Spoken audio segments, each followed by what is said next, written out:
pessoal, vamos começar fazendo uma breve contextualização sobre a proclamação da República do Brasil, que foi consolidada no dia 15 de novembro de 1889. A história do Brasil, ela pode ser dividida em pelo menos 3 períodos. O Brasil colônia, que é o período onde o nosso território ele ficou sob o domínio dos portugueses. O Brasil império, que podemos ver nessa imagem, a questão da monarquia, onde o Brasil ele ficou sob vigência de um imperador, né, com um domínio de um imperador, e o Brasil República, que é a divisão temporal a partir da proclamação de 1889. A monarquia ela é uma forma de governo caracterizada a partir do poder centralizado nas mãos de uma pessoa, de um monarca, né? Pode ser um rei ou uma rainha. Um exemplo que até hoje ainda existe, né?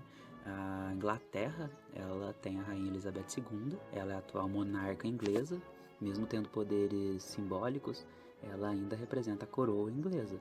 O Brasil, ele passou pelo período do Brasil Império, né, como eu tinha dito, a partir da independência, em 1822. E o Brasil teve, então, como monarcas Dom Pedro I e Dom Pedro II.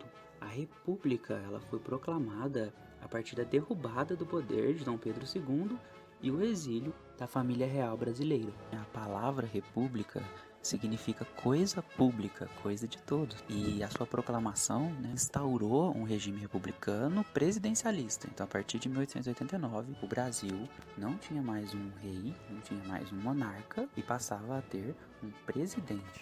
Em uma mudança de regimes políticos, ocorrem também transformações simbólicas de alguns elementos, como por exemplo a bandeira, né? A bandeira do Brasil, no período imperial, ela tinha algumas características, no período republicano, essas características se transformaram.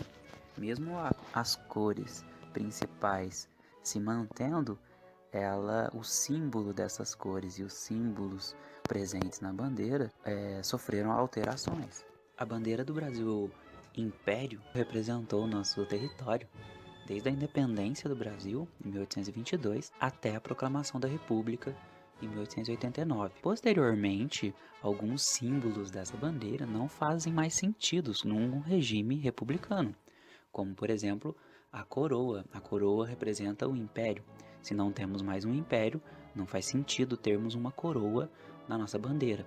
O retângulo verde, ele simboliza a casa dos Bragança, da família real originária da casa de Bragança. E o losango amarelo, ele representa a casa, né, da família real dos Habsburgo, Lorena, que é a família real onde a imperatriz Maria Leopoldina ela se originou. A atual bandeira do Brasil foi adotada com a proclamação da República em 1889. A primeira bandeira, que é a bandeira provisória da República, ela foi utilizada somente em 4 dias, de 15 de novembro até dia 19 de novembro. E ela lembra muito a bandeira dos Estados Unidos. A bandeira ela manteve a tradição das cores, o verde e o amarelo, que no Brasil Império representava a casa das famílias reais, mas ela mudou um pouco o significado. Às vezes nós ouvimos que o amarelo simboliza o ouro e as riquezas do Brasil, o verde, as florestas, o azul, o céu.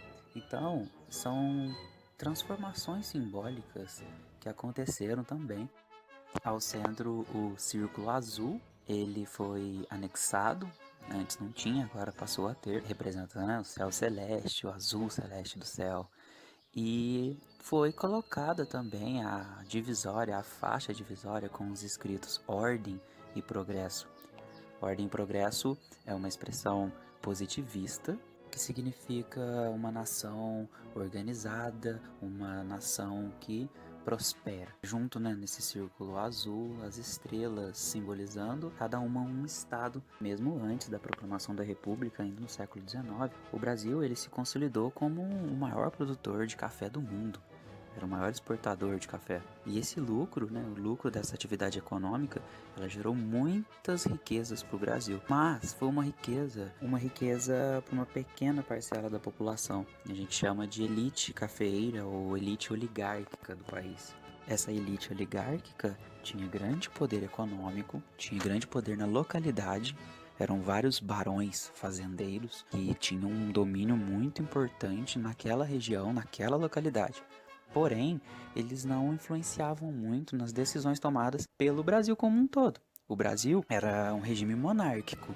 Quem tomava as decisões era Dom Pedro II e a corte que estava com ele ali. Então, essas elites, elas estavam descontentes com a maneira de organização política que estava sendo tomada no Brasil no período imperial. A primeira coisa que a gente tem que entender é esse descontentamento das oligarquias cafeeiras em relação ao poder do Dom Pedro II. Isso é algo importante para a gente entender a participação desses fazendeiros, desses produtores de café na proclamação da República, na queda do Império e na instauração da República no Brasil. Além dessa falta de participação nas decisões políticas que os fazendeiros, que as oligarquias, elas estavam cobrando, elas também começaram a ficar descontentes com o poder do imperador do Brasil Império por conta do surgimento de várias leis abolicionistas.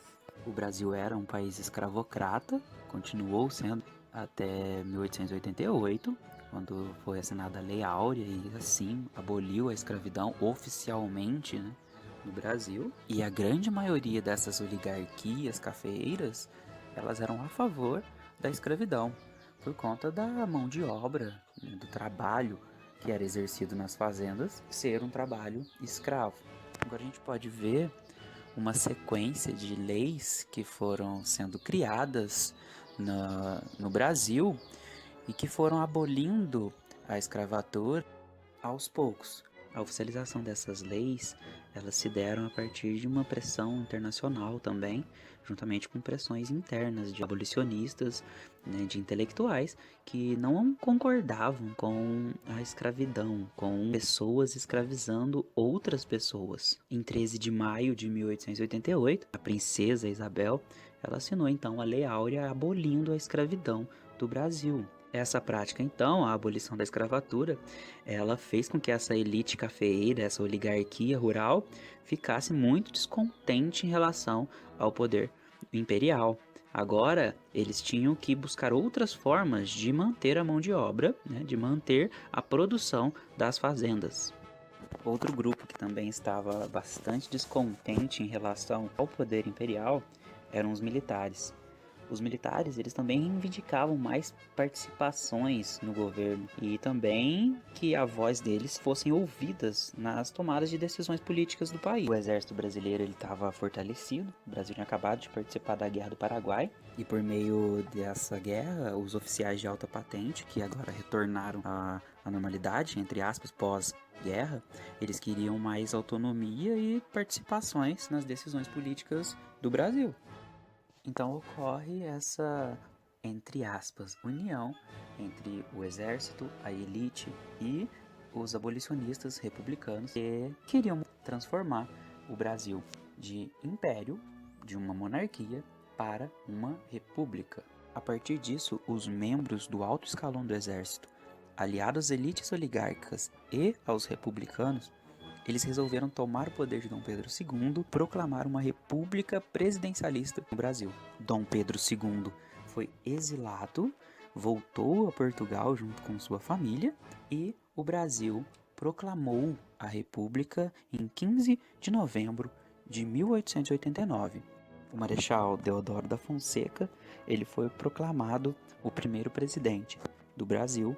Muito obrigado pela atenção e até a próxima.